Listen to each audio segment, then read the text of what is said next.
everyone. We are with Glan and his gang for a legendary game, The Legend of Zelda: A Link to the Past. Hello, everybody. I'm here to run The Legend of Zelda: A Link to the Past 100%.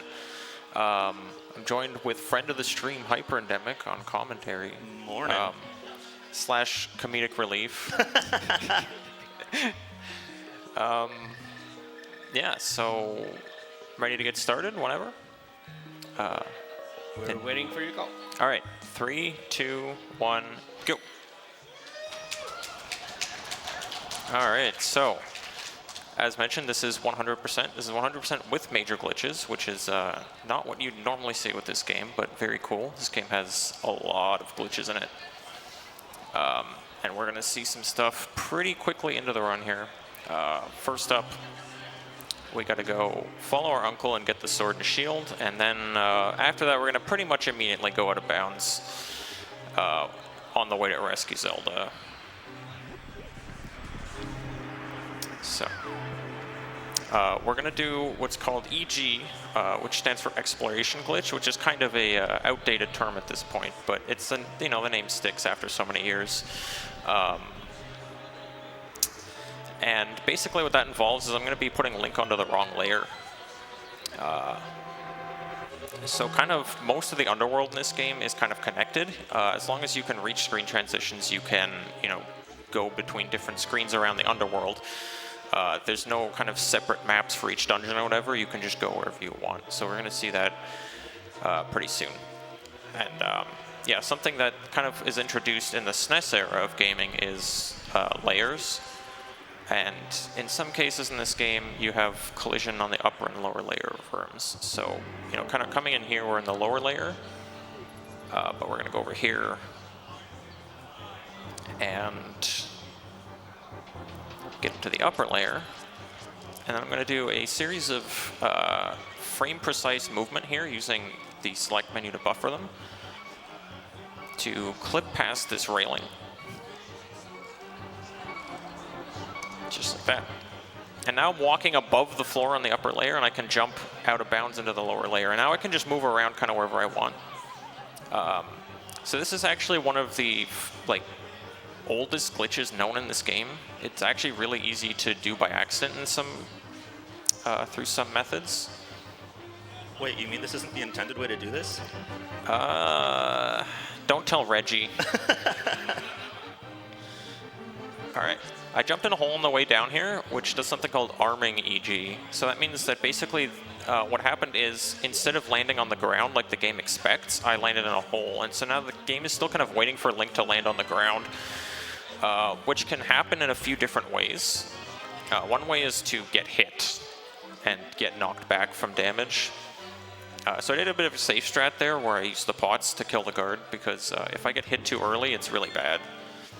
And basically I have to redo a lot of the run up to this point. So I'm just going to get Zelda, save and quit, respawn back in the cell. It respawns the guard. He hits me.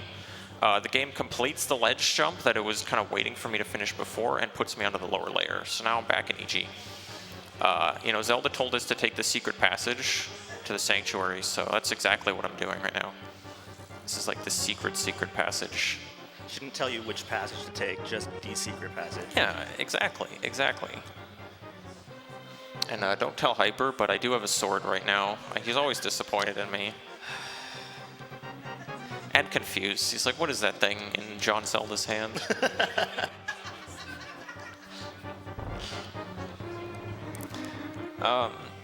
So this is kind of just walking through a few rooms here. So I'll talk about kind of what the overall route is going to look like for this. So we're going to spend a lot of the kind of early game, like the first half of the run, just collecting a lot of major items that are going to be really important for getting around quickly. And then the second half will be kind of more of a dungeon rush. So we're actually only going to complete a handful of dungeons in the first half and all the rest in the second half. And this game has a lot of dungeons. I'm pretty sure this is by far the highest number of dungeons in any Zelda game. Depending exactly how you count them, there's 13. So yeah, we drop off Zelda there. Definitely she got safely to the sanctuary. Don't worry about it. She's not trapped in a wall or anything.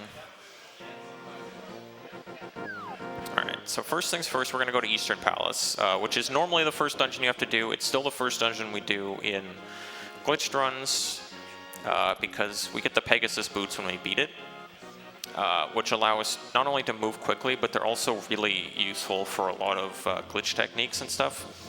So just all around a really, really important item to have early, and there's not really any reason to go anywhere else until you get them.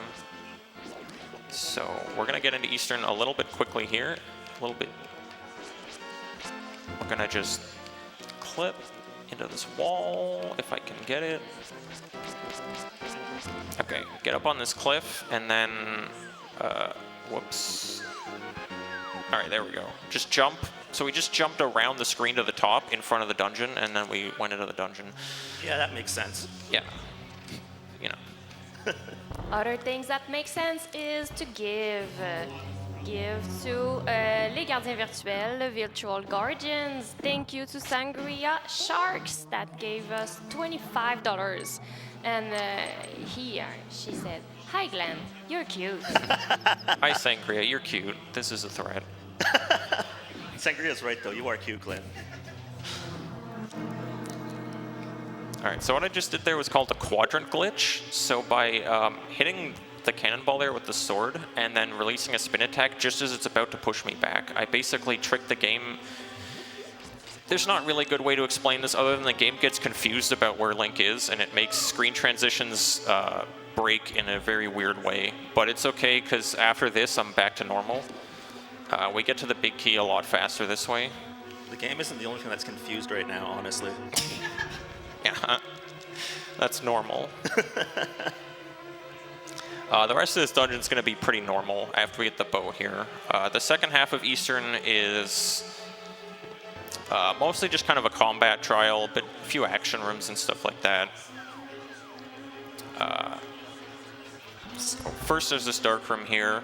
One of these popos, the little tentacle enemies, loves to jump in and take the arrow for this guy. Luckily, he didn't do that this time. For some reason, I've been having trouble with that lately. So we're going to grab a bunch of arrows here. The boss of this dungeon, we want to kill using 18 arrows, and we want to have like a good number of arrows afterwards as well. So we pick up like kind of all the arrow pots on the way here. Something notorious about this game is the RNG. There's just a lot of RNG everywhere. All the enemies move randomly, and there's just so much stuff you have to react to. That's really great. Okay. Whatever.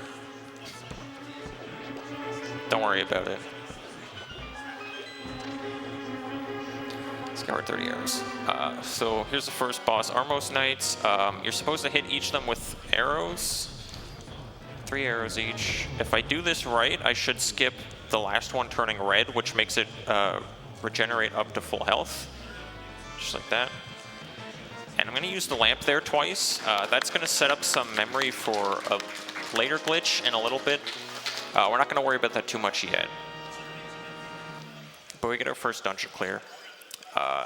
So I guess I didn't really talk about what's required for 100%. So in this game, we require collecting all of the kind of main items that you see on the inventory to their highest upgrade, and all hearts, like all 20 hearts and the half magic upgrade.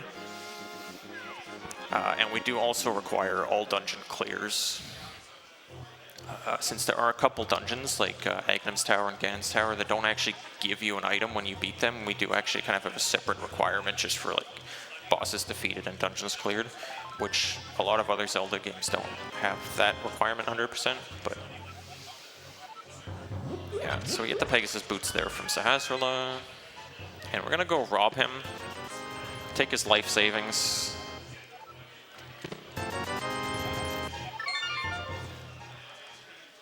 Alright, so now we're gonna start this kind of big collection of a lot of major items that I was mentioning before. So we're going to start off by going to the Lost Woods, and we're going to get back into EG there and do a big kind of glitch sequence to get around and get some stuff early on. Happy to see that Zelda made it out of the wall.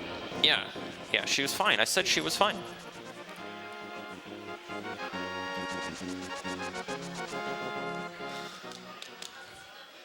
Right.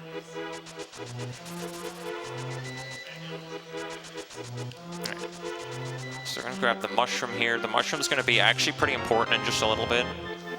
Normally the only use for this item is to trade it for the magic powder, but we actually get a little bit of extra use out of it here. So we're going to go in this cave here, and we're going to do something called a bomb clip.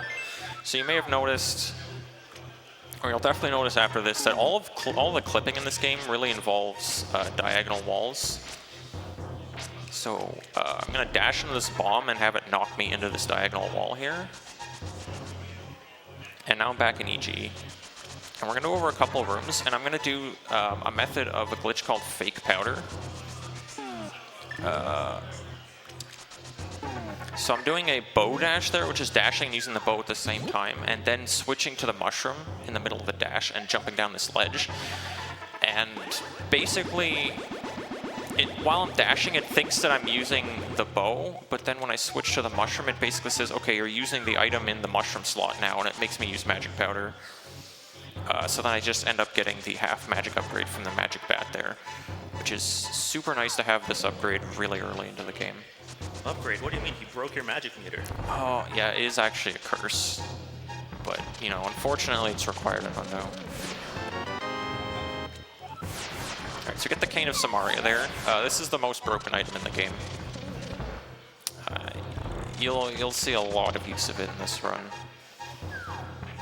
You may have wondered how I opened that chest. Normally you require using a big key to open the chest. So right now I'm in something called Cave State. So this game keeps track of like dungeon IDs and stuff, because as I mentioned, like the whole underworld is basically kind of all connected. And it uses a separate value called the dungeon ID to keep track of like what interior you're supposed to be in. So right now it thinks that I'm in a cave even though I'm going through these dungeon rooms, and in that state, if I try to do something that requires the big key, it ends up just checking if I have a big key from one of 4 dungeons, and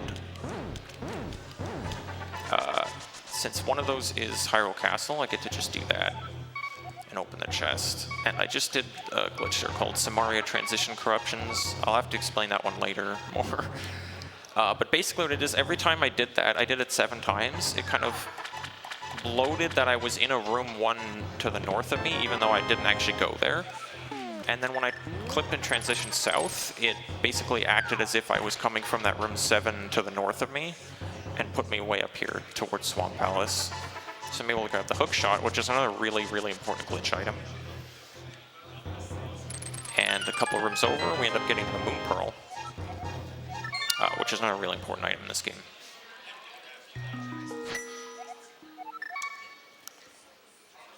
So here I'm going to do a hook dash, hook shot, item dash, and it gives me a glitched state where I can get a lot of speed off stairs. Usually called spin speed, because we usually do it with a sword, but super speed, spin speed, whatever. Why did that happen? Besides the fact, skill issue. That would be the reason. So, our item collection sequence doesn't stop yet. We're gonna do DMA here, or Death Mountain Ascent. So that's a way, basically, I clipped into this cave here to get up to Death Mountain.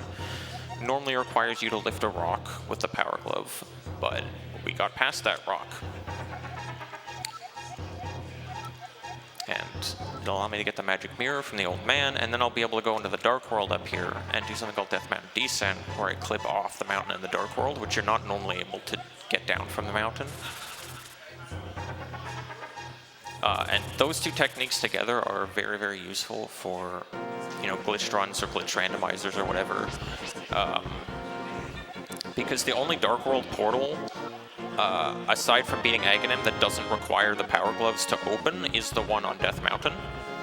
You just normally require to have the Power Gloves to get here. But if I can get here without the gloves, then I can just go into the warp to the Dark World, and then if I can get off the mountain from there, I can get to the Dark World before I get the Power Gloves, which is very handy. So we're gonna go grab this heart piece real quick. So this game has 11 heart containers and 24 heart pieces. It's a lot of heart containers. So we're gonna do another bomb clip here, this time going upwards so that I can get up this cliff. Very weird looking clip. And from here, This is a seldom seen version of the Death Mountain descent that puts me over here towards the bumper cave, so I can get this hard piece here on the way. But there's a lot of ways to clip off that mountain. One of them is like really easy. It's just kind of like weird positioning with using the magic mirror. That's like the oldest version. I'm just interrupting 2 sec. 2 thanks, John Zelda. Thank you for the $10. Thanks, John Zelda. Thank you, John Zelda. So grab some more money here. We will need money for a lot of stuff in Hundo. After this, I'm going to be heading towards the first RNG segment of 100%, which this game is a bit notorious for. There's 2 hard pieces that require you luck in order to get them, and there's absolutely 0 way to manipulate RNG in this game. But here I'm going to make use of that lamp used from earlier, the memory there, by doing a hook push. So this is a glitch where basically I'm able to trick the hook shot into basically reading memory set by another item to determine where to send Link. So I'm able to just kind of go straight through a wall like that. This is going to be used a lot in a lot of places. It's an incredibly powerful glitch. It's kind of the newest big thing added to Major Glitches runs. Okay, second try's good. This is a 1 in 8 chance. So that's pretty nice. I'm very happy to see that. Glan has the world record for most losses. That's true. I have the world record worst chest game at 84th try. Alright, so we're getting to our next dungeon here, Thieves Town, but we're going to keep collecting items because we need more items. So we're going to back to EG real quick. Luckily there's that rail and staircase combination right there that just really lets you slide on out of bounds really quickly. And here we're going to start seeing more of the power of hook pushing. So one thing that hook pushing allows us to do, or a kind of similar but related glitch that we call weird shotting, named after the Ocarina of Time trick, is that we can actually use the hook shot to change what layer we're on by making use of code that was kind of like half developed and left in the game, normally unreachable code, but by manipulating the memory that the hookshot reads, we actually can reach that code and have it basically activate that behavior of going between layers. So we're going to see this here.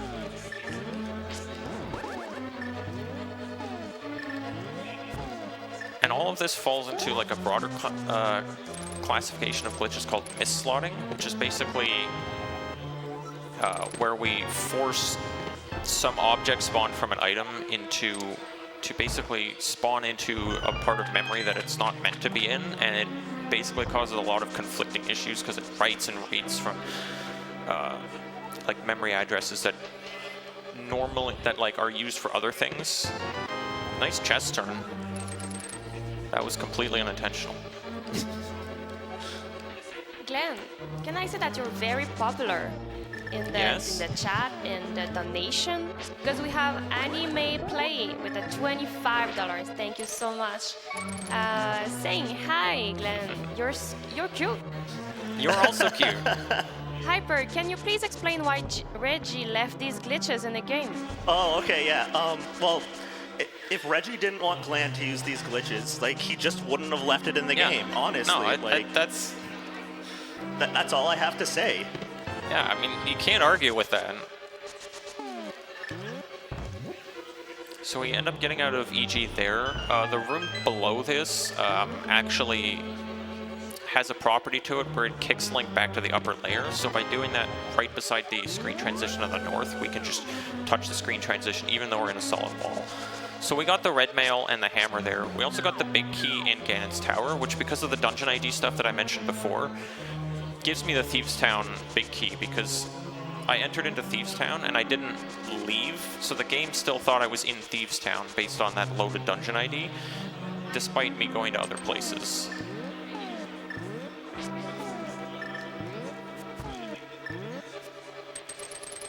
But even though I have the big key, it's faster to go under the floor. Just a little bit faster there. And in this dungeon, we're going to get the Titan Smith. Normally, you have the Power Glove to lift this block. Can you? But we don't, so we get to go this way instead. the staple routing of glitch categories. Except not really, because a lot of them don't even get Titan's Mint anymore. Tileless. Tileless? Yeah, you can get out of that room before the falling tiles start. If you're fast. So we're going to do another little bit of cheaty EG shenanigans here. Wait, this guy's cheating? No, I'm not. Reggie left these in the game for me. You're right, you're right.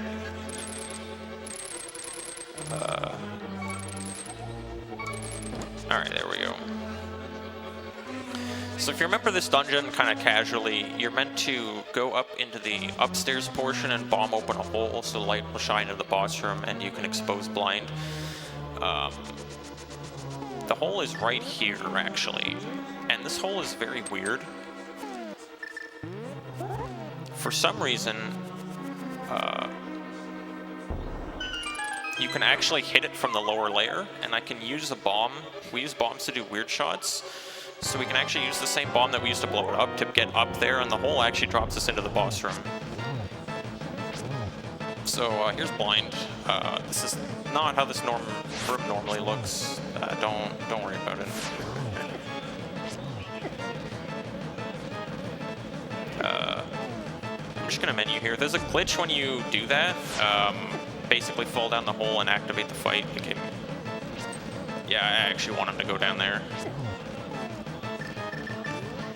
I'm fine. I'm fine.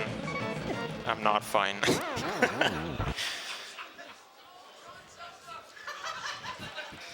I can't believe John Zelda's dead. Yeah, it's over. It's fine. We can go back and fight him. We don't have to do that whole sequence of stuff again to get back there. That's a bit unfortunate, but the Guys, fight is tough starting from there, yeah. Can we have F in the chat, please? F for John Zelda.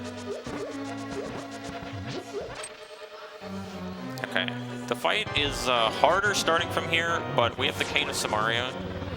That was weird. So Blind is kind of a weird boss. He gets hit by a few different things, and everything that can hit him does the same damage to him. He just needs to get hit 9 times. So we can use Samaria blocks just fine.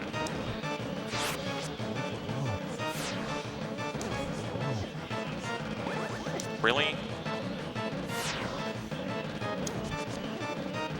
It's fine.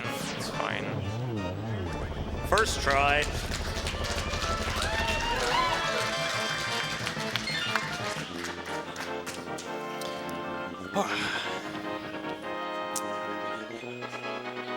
Yeah, so now we're through Thieves Town, and we have quite a bit of items to our name. We have, like, most of the useful items at this point.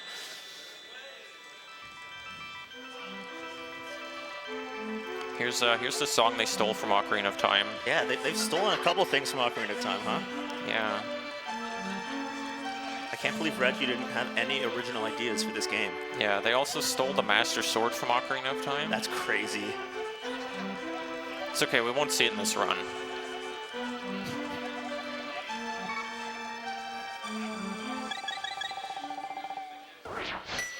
Leaving here with Samaria is weird.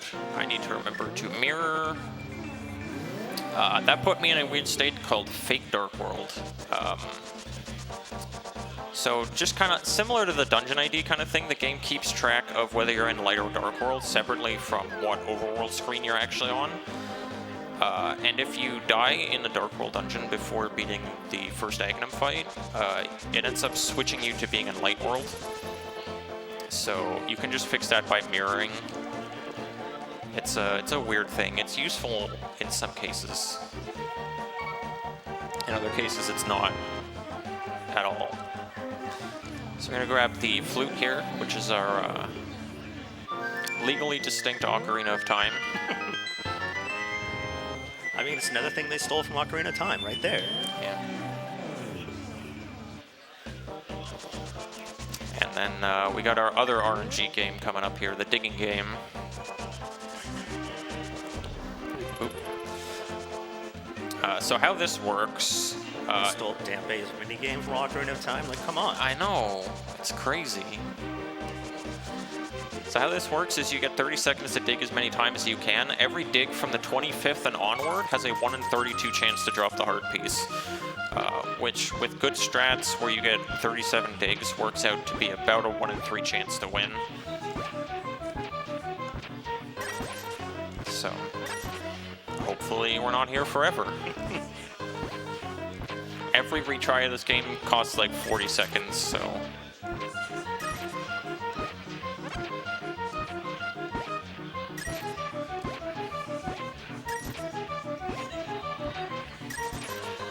Typical.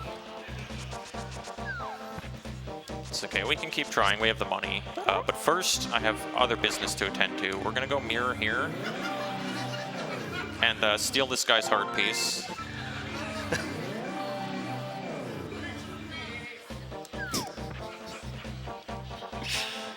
So if you mirror like here in front of the dig game guy, he doesn't let you get the heart piece. He's like, wow, you cheated, you didn't play the race. But he didn't think about me going out of bounds. We have another $25 from Liam Atlas. Good luck, Glan. It was really fun seeing your progress in marathon runs, showing the totally cool tricks Reggie left in the game for us. Thanks, Liam. Friend of the stream, Liam. What's up, Liam? All right, second try is pretty good for marathon, not for a PB attempt. His second try chest and dig, right? Yeah. So we're using the super speed again here to grab the frog. Haha. We like frogs, right? Frogs are good. We do. I need to get hurt here.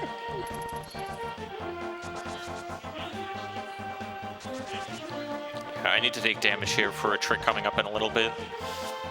We're gonna return the Lost Dwarf here. And the funny thing here about getting the Tempered Sword is that the game doesn't actually check that you have the Master Sword. For some reason, it just checks that you don't have the Tempered Sword. So we can temper the Fighter Sword, no problem. You can even temper nothing. If you have no sword, you can still get the Tempered Sword. I don't know why they did that, but... Reggie works in mysterious ways. Yeah. What can I say? So in order to get the Tempered Sword, you have to leave and re-enter the screen, so we take this opportunity to grab a few of the things out of Kakariko. There's a lot of stuff to collect in here. We're only going to do about half of it now. We'll do another half later. But we're also going to get the Ice Rod while we're here, which probably doesn't make any sense, but we're going to use a trick called hook shopping.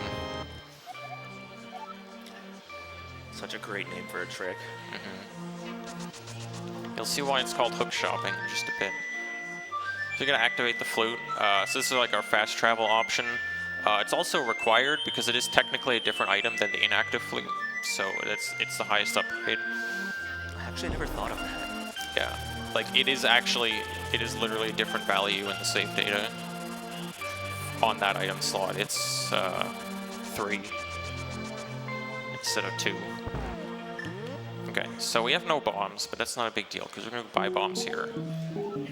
So what I'm going to do after this is why I got damaged. So I'm going to use the hook shot and then interrupt it by buying the heart. So now the hook shot is just stuck in the wall. And by using the hook shot when it can't spawn another one, it just moves me as if I was at the start of the hook shot and I get to go through the wall.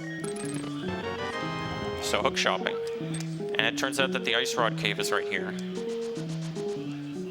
And this is on what we usually refer to as the secondary map, which are these kind of small caves, and they just spit you back out where you entered. So we end up back there, not outside the Ice Rod Cave. Alright, so here's our Tempered Sword. I hope you enjoy it, because I'm going to have it for 2 minutes. That long? Yeah. A whole 2 minutes! Alright, so you've seen some hook pushing before. We're going to chain together a lot of hook pushes here and grab a bunch of things. Alright, some adjacent rooms here. This is kind of like the iconic sequence of this category. And it's been in almost since hook pushing was discovered in like 2019. I don't know if that worked. We'll see. Yeah, we're fine. You see a lot of arcane setups here.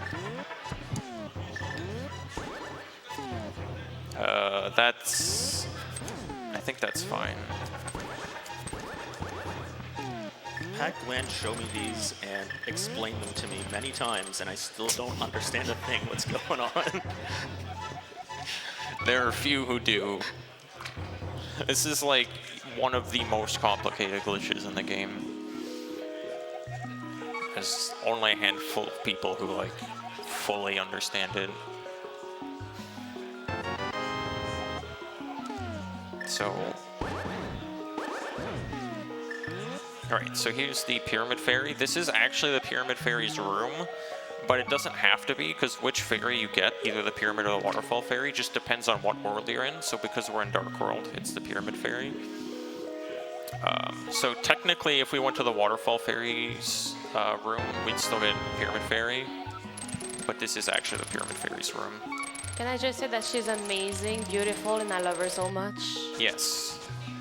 I just did.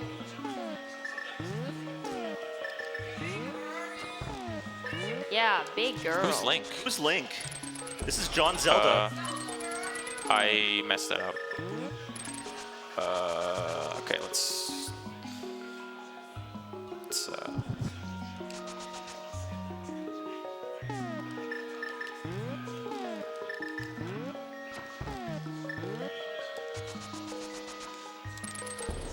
why did that? Oh.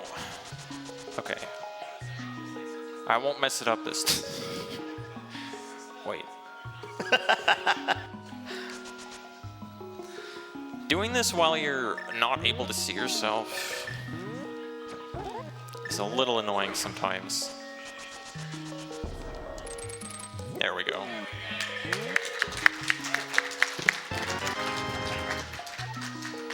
You have to kind of rely on audio cues and just like understanding of how things move. So we're gonna get another stuck hook shot here. We call these stuck pushes. And it's gonna get me out to the library here. The library is kind of on the way normally, but this just happens to be like a nicer way to get out from Spike Cave compared to going past all the spikes. I go pick up the purple chest again here.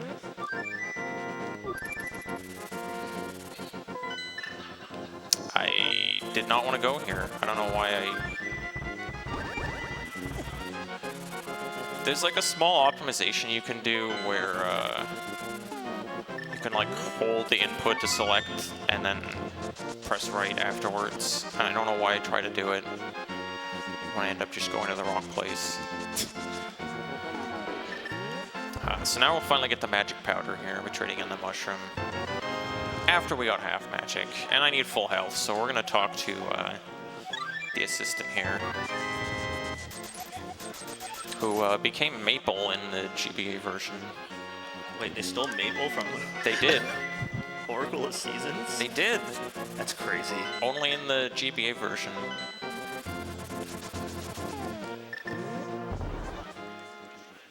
So getting another hook push here. This is gonna look weird.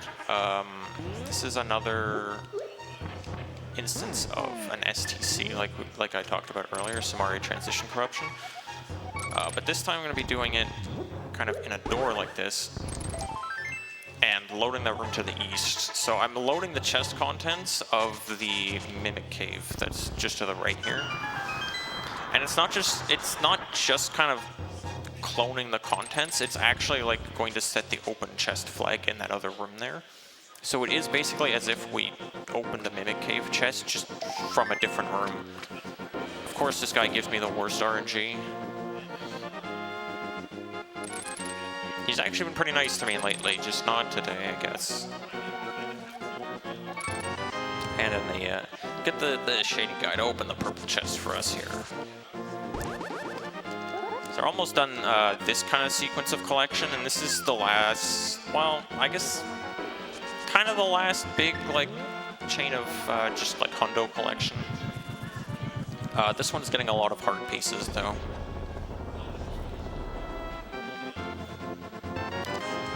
So this area is very nice in a major glitches setting because there's a lot of like caves and stuff here that have heart pieces that are geographically really close by, but kind of in normal gameplay they're a bit more annoying to get between. But with being able to clip, we're able to just kind of jump around, and so we jumped over here, and now I'm going to jump over here. That was whatever. Get back to the desert and go to Agina's cave. This is the thing we want to do last in the sequence because it's really slow to get out of here. There's a bunch of screen transitions, and they're actually darkroom screen transitions, which are slower than normal ones. So we want to save and quit out of here.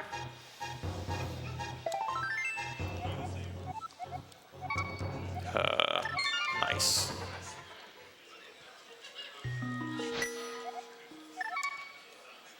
We can get up to the mountain again, and there's a couple more things to get here. So now we're able to jump off the mountain here, do it in a very particular way that lets us get down to here, to this cave that normally you have to mirror to from the Dark World.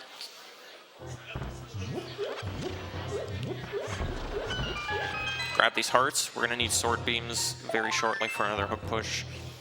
I need to grab a couple bombs here. I'm kind of low.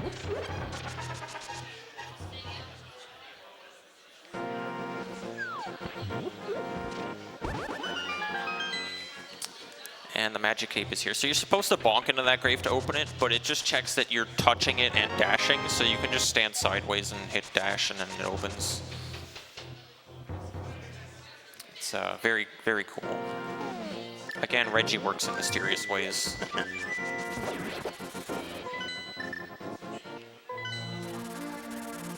Alright, so now we're going to get to the other half of Kakariko here. Buy the bottle from this guy. So we're going to do kind of a somewhat tricky, it's kind of just a little more scary than it is actually difficult hook push here. The way this one works, without getting too much into the technical details, yeah, that's what I wanted to do.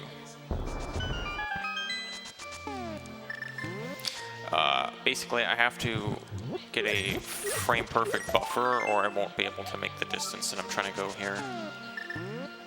So it's a little scary, but it's not really difficult.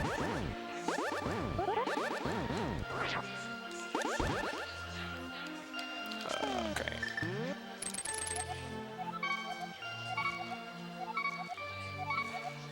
Should be worth. Okay.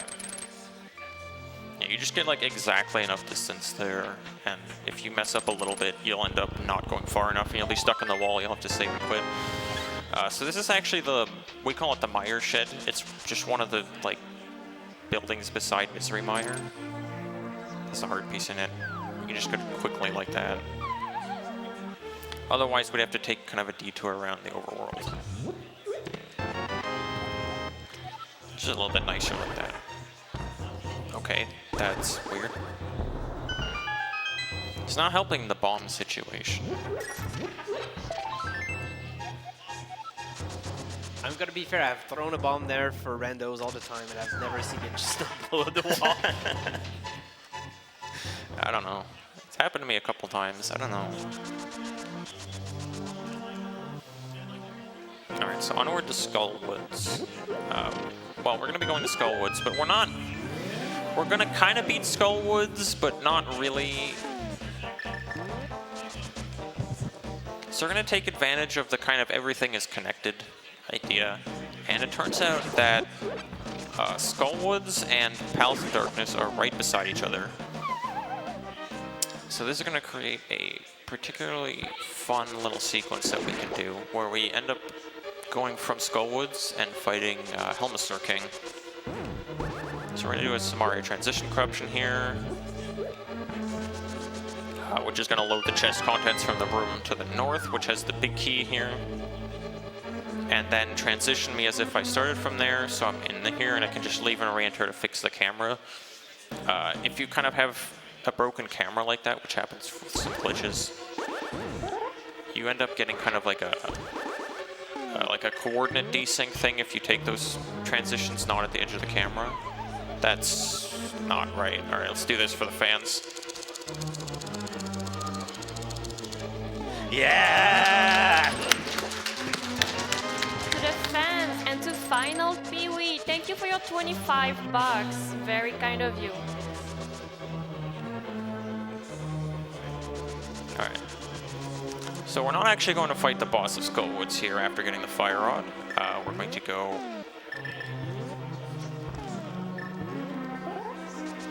fight Helmasaur because he's right here.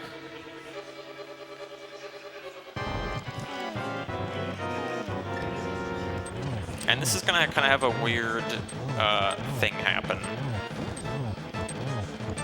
The boss himself, not really difficult with this loadout. I say is like then somehow inside him.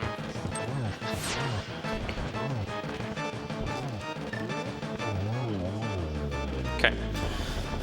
So what's going to happen now is that because I entered from Skullwoods, I have the Skullwoods dungeon ID right now, so it's going to actually give me the Skullwoods crystal here. This is the Skullwoods crystal, crystal number 3.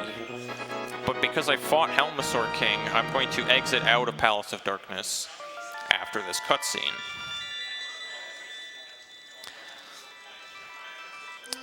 Which, you know, if we have any more donations, this would be a good time to throw in a couple.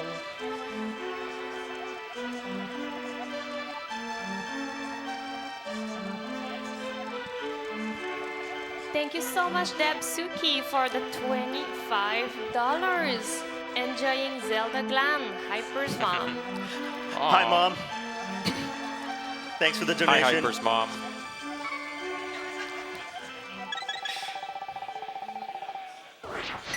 Right. So we're going to exit Palace of Darkness here, and the door. We never opened the door, but we can just go back in. It's fine.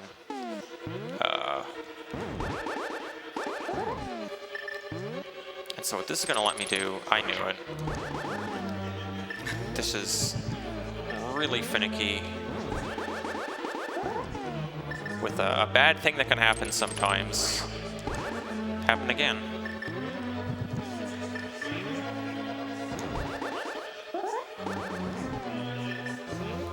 There's a thing that can go wrong in literally a one-frame window, but for some reason, something about the setup there makes it happen a lot more often than it should. I don't need a menu here. So now, because I have the Palace of Darkness dungeon ID, I can go fight Mothula and get that crystal from Mothula. Wait a second, Mothula? Yeah, I stole this boss Mothula from Oracle of Seasons. Now, some of you may know about how the Gold Sword doesn't damage Mothula normally, and you have to poke him. You can still get a really fast fight like that. But that is why I fought him like that. That's decent RNG. Sometimes this fight can just go really, really wrong for no reason. This is like the nightmare of people who play this game for the first time. I'm pretty sure when I was a kid, I got the gold sword for this fight. I definitely got the blue mail before I did this fight, which doesn't even help that much. So yeah, we're able to just kind of chain Palace of Darkness and Skullwoods together really nicely like that. It's kind of like a hallmark part of Major Glitch's routes nowadays. Since like a couple of years ago, Hoda Ruby did an overhaul of like all the glitched routes, and this is a really nice bit of that routing. All right, so next dungeon we're gonna beat is Swamp Palace. So of course, in order to get to Swamp Palace, I have to go to the desert.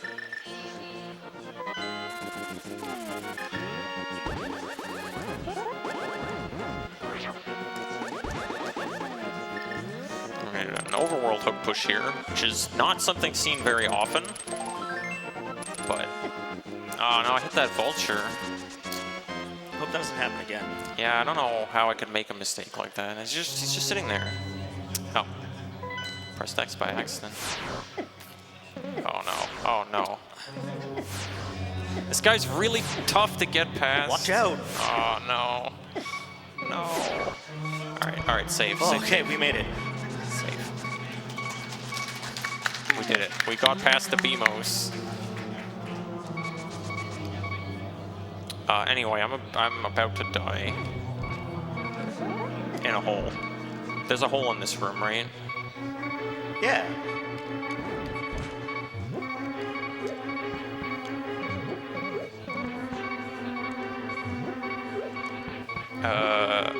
Okay. I don't know. There is now, so doing a Samaria transition corruption like that actually creates holes in some rooms. So that's going to allow me to do, I really hope this is the right pixel. I can't really tell. A trick called the death hole, where I get killed on the last frame. Wait, Glan, you died. You should restart for your speed space run.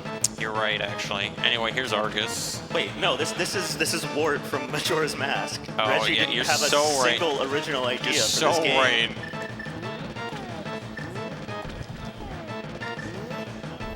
So because of the broken camera here, we can just scroll him off screen, and that makes it basically consider that the puffs are dead and just go straight to the next phase. And he dies in 2 hits of the gold sword. And we're going to do a mis-slotting setup here. That's going to hopefully skip the pen. Oh, I messed it up. All right, I can do it properly later. We got one more chance at this. That was just meant to skip this fanfare and kind of exit earlier. Saves like a few seconds. Other than that, it's not really important. But it looks really funny. So now we have to get Swamp Palace's crystal.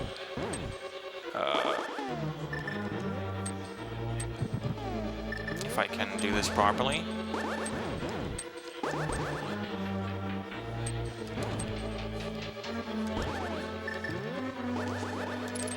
Alright, cool. And this is actually Mothula, the Mothula boss room. So I didn't really talk about it exactly, but all the rooms are arranged in what we call super tiles, which are kind of 2x2 of these like standard size, like 1 screen rooms. And kind of everything is kept track of on the super tile level, not like the individual room level. So this is just like the room to the left of where you fight Mothula, but it's still a boss room, so we get to get the crystal here. And this is the longest crystal cutscene in the game. For no reason.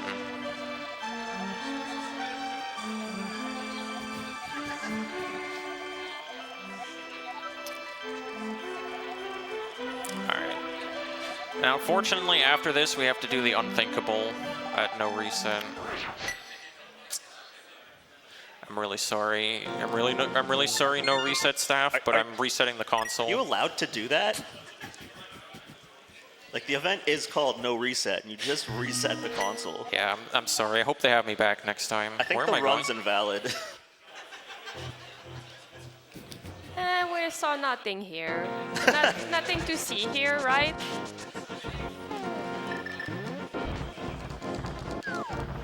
Alright.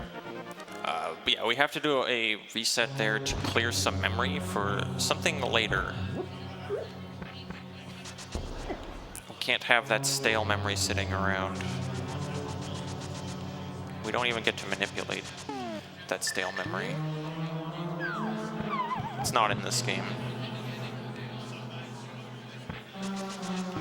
Alright, we're gonna beat Tower of Hera finally.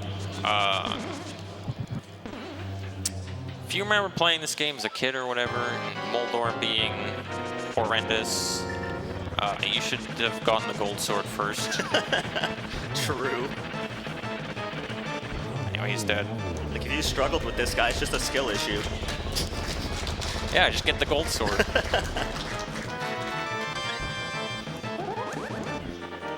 Alright. This time we got the fanfare skip. For whatever reason, doing that just like turns the timer associated with the fanfare to 0, and then you win. I think. I don't remember. It's been a while since I've known the actual explanation for that. So we're coming back in here. We're doing a trick called Yuzuhara, named after Yuzuhara, the most prominent glitch hunter of this game. So I'm doing something called a door juke. So actually, I'm not. I'm having to mirror because this got messed up. But maybe this time I'll do something called a door juke. So basically what I'm doing there is I'm abusing kind of the way the door works.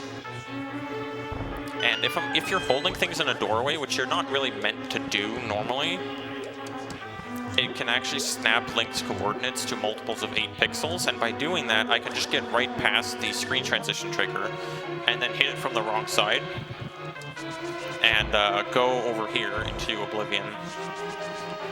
This is one room south of the Aghanim 1 fight. So now we can come up here and just do some janky looking stuff, and then... Wait a second, Aghanim. Yeah, here we go, Aghanim. Did you know they also stole this boss from Oracle of Seasons? Yeah, they stole a lot in this game. This game has no original ideas in it. It's true. Aghanim is random. He attacks in patterns of 5 attacks, 1 good ball, 3 50-50 random good or blue ball, and then a lightning. But during the lightning... Oh, that's bad. Okay, instead of saving time, I just made him do the lightning again. You can, like, despawn him during the lightning. It makes it go, like, less than a second faster. Or you can do it too early and make him do the lightning a second time, like I did. Alright, that was 2, I think? No, I think that was 1. I think that was 1. Pretty good.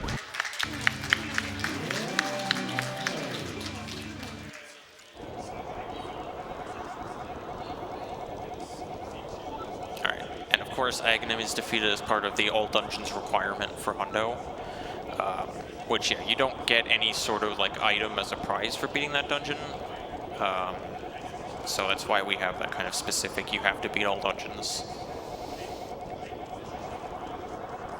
You know, we don't get a heart container, we don't get a pendant or crystal or anything, but we still have to do it because it's one of the, like, main intended to be required dungeons of that game. Alright,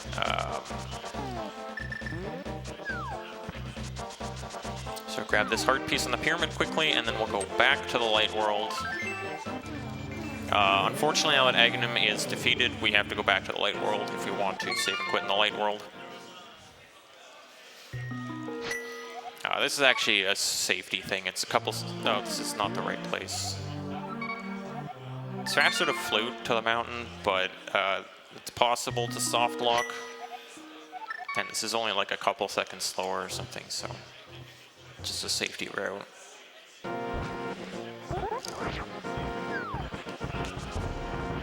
So we can do a DMD here. To quickly get to this, even though it's close to Sanctuary, it's a lot faster to get to it this way. So yeah, this is another bit of a collection segment. Mostly we're gonna get heart pieces here. We're going to do a cool thing on this screen. So we're going to go up to the Lumberjack tree, which is only possible after Aghanim. But I'm going to do a weird jump onto this cliff, and now I'm actually able to just dash past the screen transition trigger, wrap around, and then I'll go 2 screens higher and despawn sprites here. So the tree is gone. I don't have to bonk the tree, which causes a ton of lag. And also the screen like in between there is much slower to get through than just going through that one a second time. So it's a very cool little bit of tech there. And, you know, as you've seen by now, walls are suggestions, so back to Death Mountain. Here we go up Death Mountain for the 3rd time.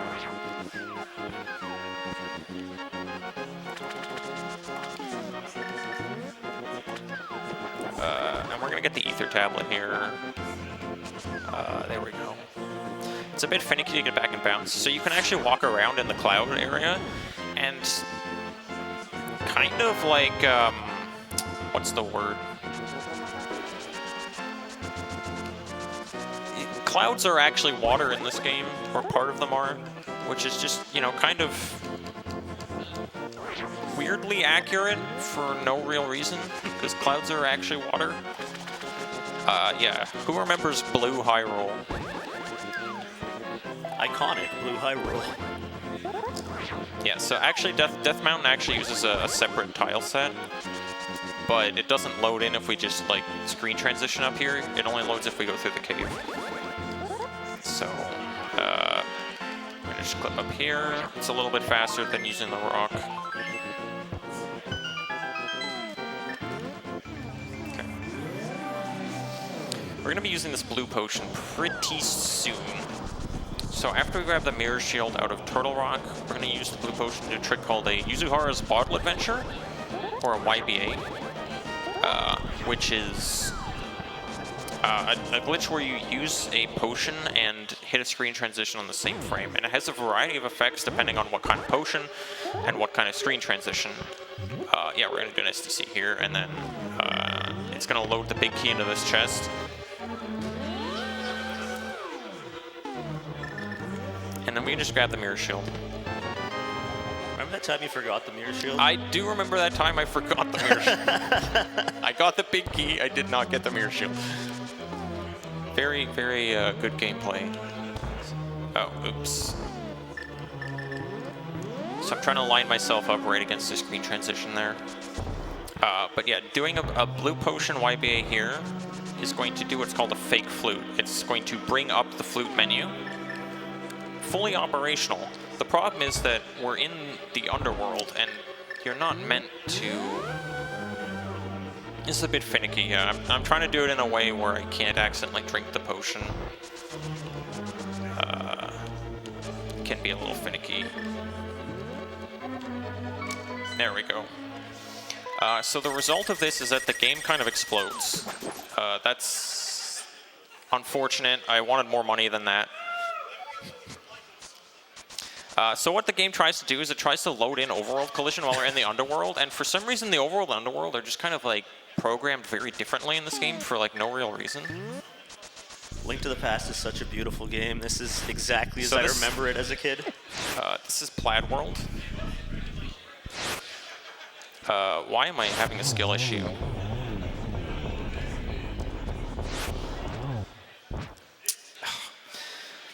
So what happens here is that most of the underworld actually is, the collision we interact with is just kind of based on like somewhat arbitrary memory instead of the actual collision. So we get to walk through a lot of walls and stuff. We also just get like invisible walls blocking us, like in that room. Most of that room is inaccessible to us, which means I have to kill the land mole. The last land mole is high up, so I can grab the heart container. For some reason, stairs still work normally. Exactly as I remember it. Yeah, like, you're telling me this is, like, weird? There's nothing wrong with this. There's nothing wrong with this. Again, if Reggie didn't want me to do this. Exactly. He wouldn't have left it in the game.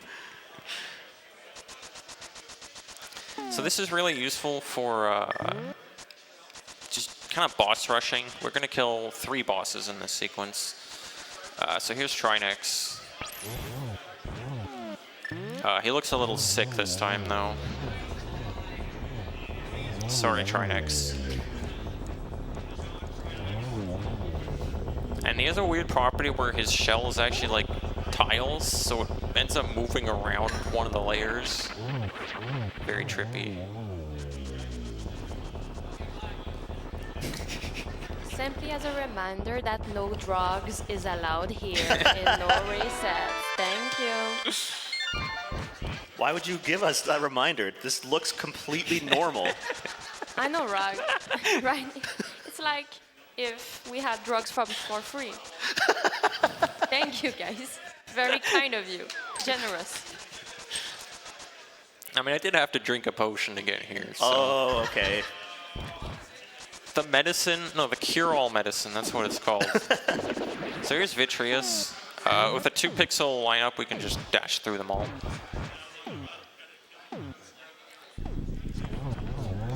Alright, he's dead. So that's kind of 3 more dungeons done. Just like that. So we already have the blue pennant from Desert from earlier. We're getting the Turtle Rock Crystal now. The only one we're missing there is the Misery Mire Crystal. But because we just killed Vitreous, we're going to get spat out right back at Misery Mire's entrance, and we can go in. My arrow count is not looking great, but I can fix that. Just as a reminder that this drug trip is sponsored by CIPC, Lotto Québec, Always Games, and Techni Production.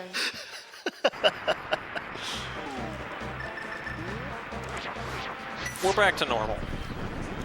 What do you mean back to normal? You're right, you're right.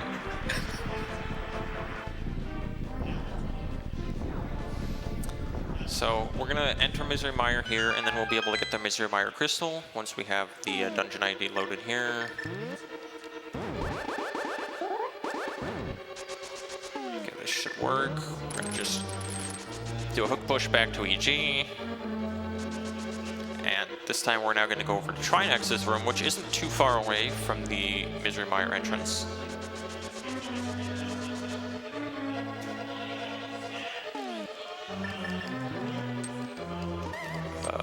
That should be okay.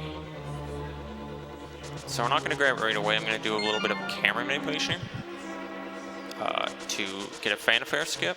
So for some reason, if you grab it like off camera, it just kind of borks and doesn't give you the fanfare. The fanfare takes like 10 seconds or something, so it's faster to just dash around that other room. It saves, I think it saves like 8 seconds to do that. Which is also kind of a relatively recent thing we put in this route.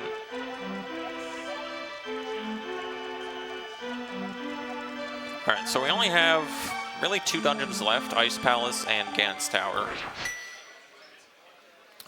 But we got just a little tiny bit of cleanup left. So you know how you're supposed to have Quake to go into Turtle Rock, right? Well, now I'm gonna go get Quake. Because this screen here is actually just one screen to the north of the Catfish. And we get this totally normal water.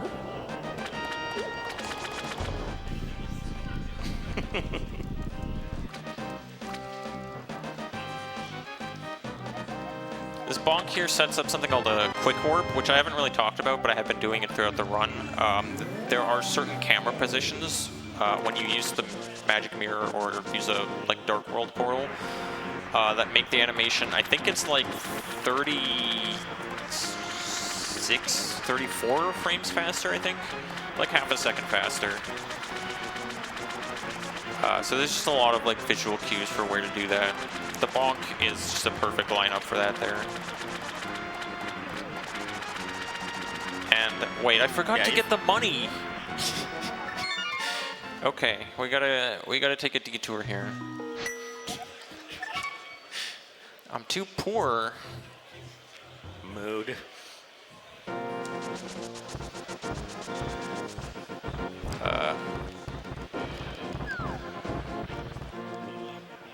It's okay, we can fix this, we can fix this. I know this is not the backup I should be doing, but it's the backup I'm doing.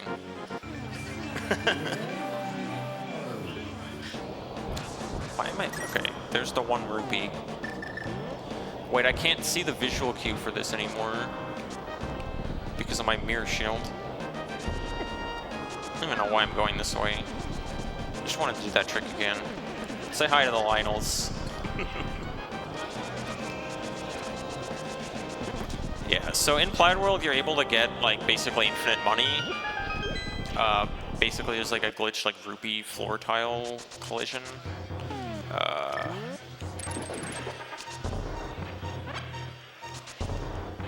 Alright, I mean, since I'm here, we gotta do some more fan service, right?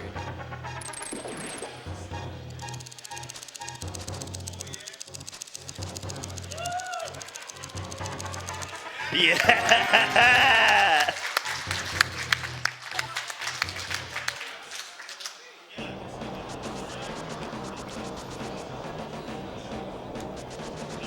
Alright, we're back on track.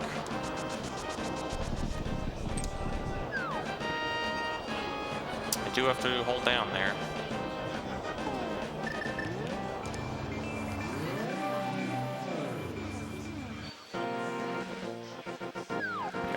Okay, we have the money now. It's all good. It's all fine. Just really hoping I'd get arrows, but I know where to get arrows.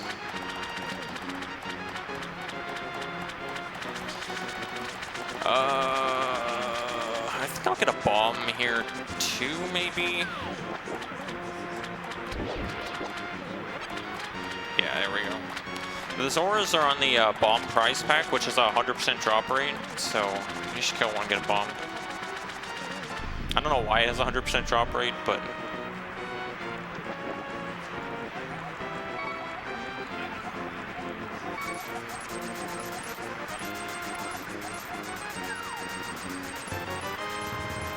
Alright, we'll have the perfect 0 rupees. There's one heart piece to grab here, and then we just have a couple little things more before Ice Palace. Ice Palace is done last, because there's not really any reason to go there. We don't need the blue mail, because we just need to get the red mail. We don't need the intermediate upgrades. So there's just no reason to go there. And especially like in Hundo, it's nice to chain it with these couple things nearby, and it's just better to have flippers. And you actually need to not have flippers to do Plaid World, because you need to basically fall in deep water collision and get kicked back to land. So that's our last bottle. And we'll soon get our last heart piece, and then that will be all the items. We just have to clean up the rest of the game at that point. Well, I guess there's one more heart container too from Ice Palace. So we're gonna do here a fun little trick. I guess it's the same thing we saw with Catfish. It's called a funny auto walk thing. That's the actual name of it, or a FOT for short. If you end up getting kind of below the screen like that, and transition downwards, Link will just kind of auto walk really far into the next screen, ignoring all collision. So you can just get straight to that island like that.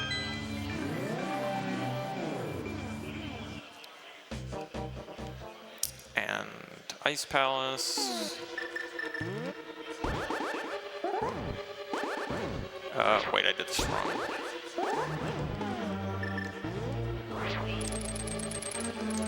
Really? Alright, whatever. I'm doing this the fun way instead. Wait. Hang on.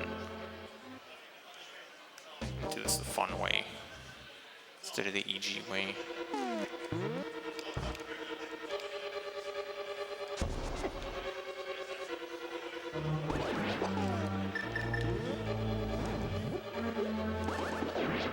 Cool.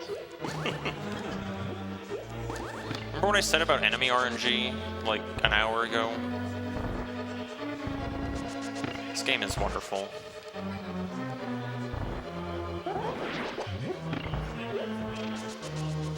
Alright.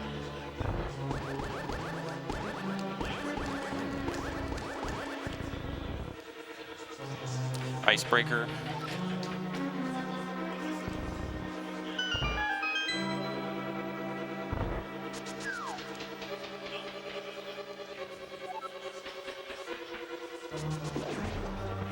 Okay.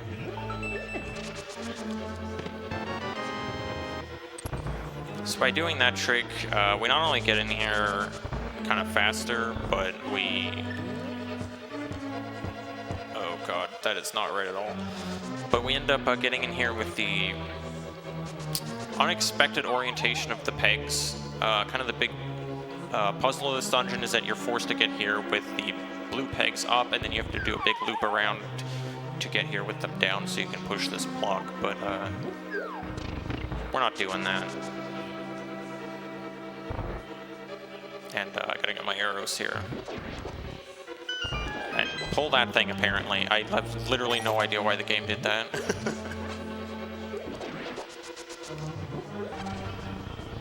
Alright, we got a really hard boss fight coming up here. Cold Steer's a really hard boss, right? Yeah. Yeah.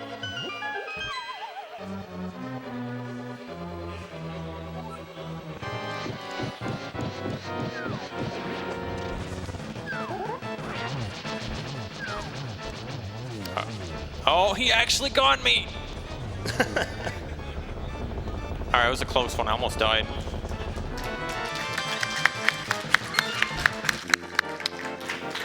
Alright, there's our 20 hearts.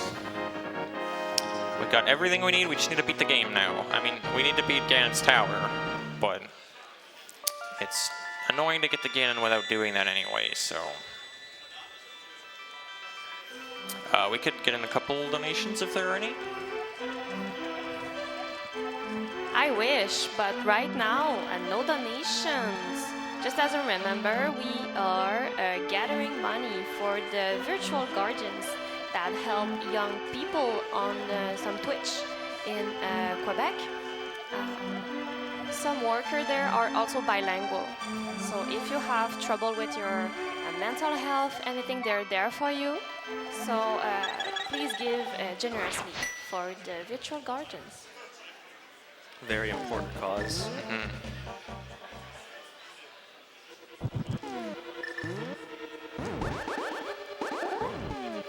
Alright, so now we're going to Agnum 2. It turns out that Agnum 2 is actually right here. I don't know what happened there.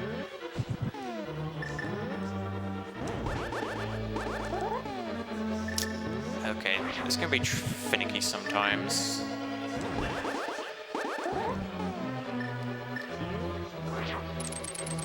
Yeah.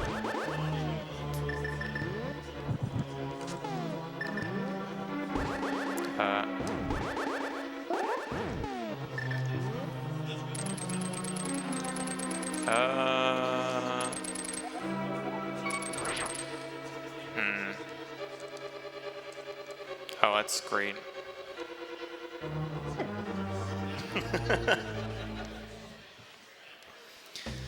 Okay, let's try this again a different way. I'm not really sure why it's being so finicky, but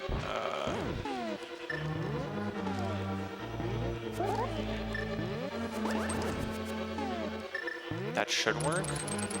No? Really?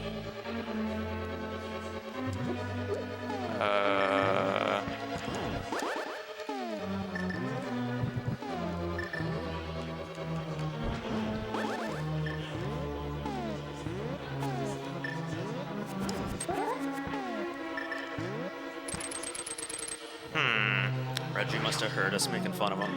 Yeah. It's definitely what happened. I don't even know if this can work. No, okay, wait, I think I know what I want to do here.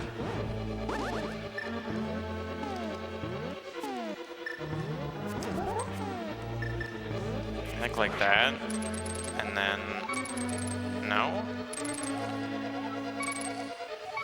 Really?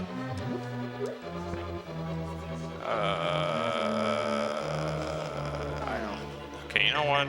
We're gonna go do something different.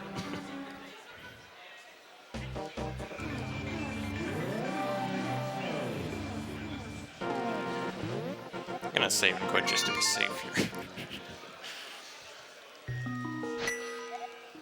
I don't know why that's not working, so we're gonna do something a little more fun. Typical marathon things. Typical marathon things. I would like to thank Los Tacos for that $25. Thank you so much.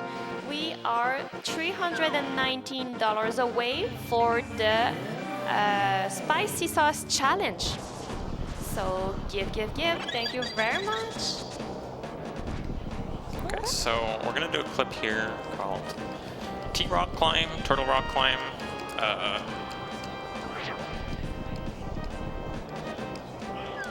So we just climb our way up that cliff there.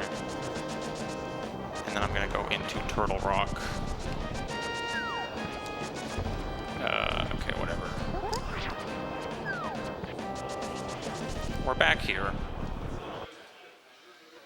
Oh, you want to say hi to the Lionels this time. I was ignoring them. It's okay, they didn't get pet with my sword this time, so... oops.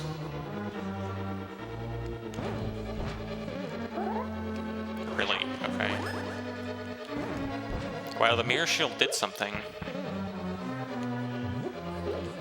That's never happened before. I think that's it.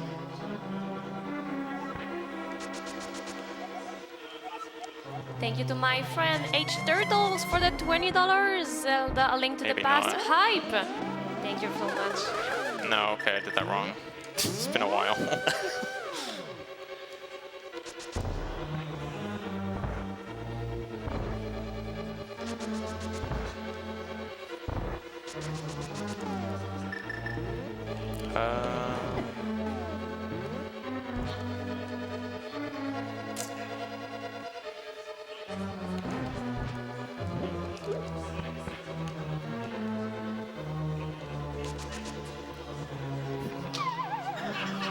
That didn't.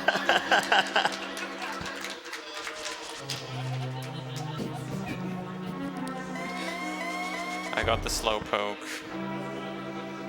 Okay, I probably shouldn't have done this because I haven't done this in a while.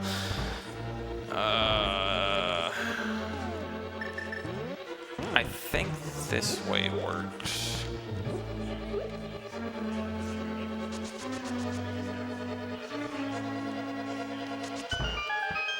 Yeah, I think this is what I want to do here.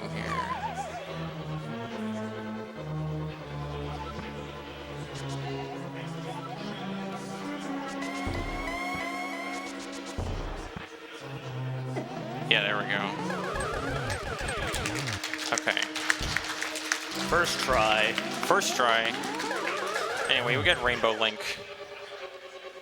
This is actually the rare Rainbow Link that's based on the red mail. I have to ask again, who's Link? Oh, sorry, I mean John Zelda. John Zelda.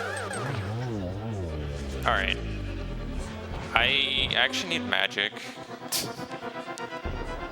I should have got magic there.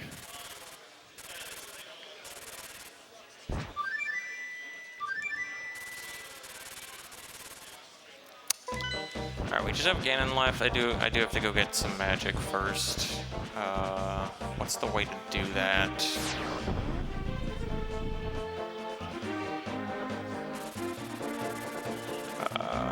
Hopefully this works.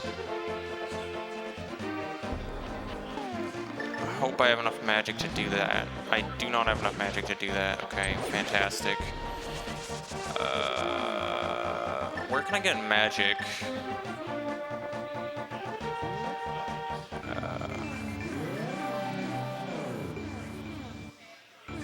Incredible.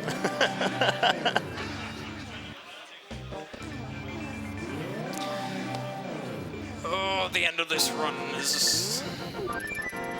Are we going for the coin flip buzz blob? You know what? Sure. We'll go for the coin flip buzz blob. For the fans.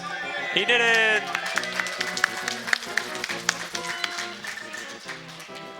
Okay, now Ganon will be killed.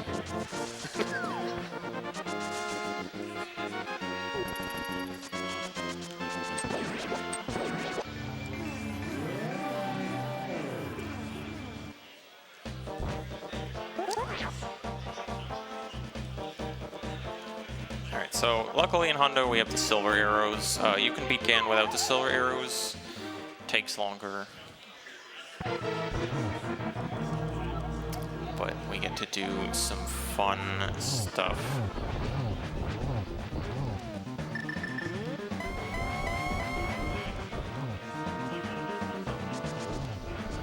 So you can do ring dashes, just dash into him and then cancel the dash. I only need to do 6 hits, but you have time to do 12 if you're good. 12 or more, even. Once again, RNG, he can warp or stay put with a 50% chance. Please hit him.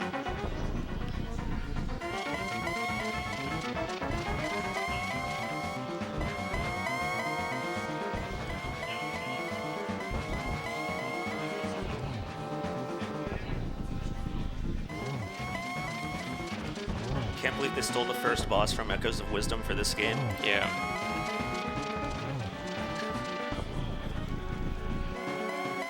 So he needs 4 silver arrows to die. Hopefully we can get multiple hits in. Oh, that's actually annoying.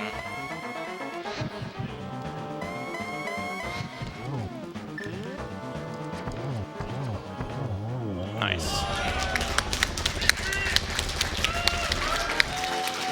Alright, time will be coming up when I walk into the Triforce room. It's just in a few seconds. And time.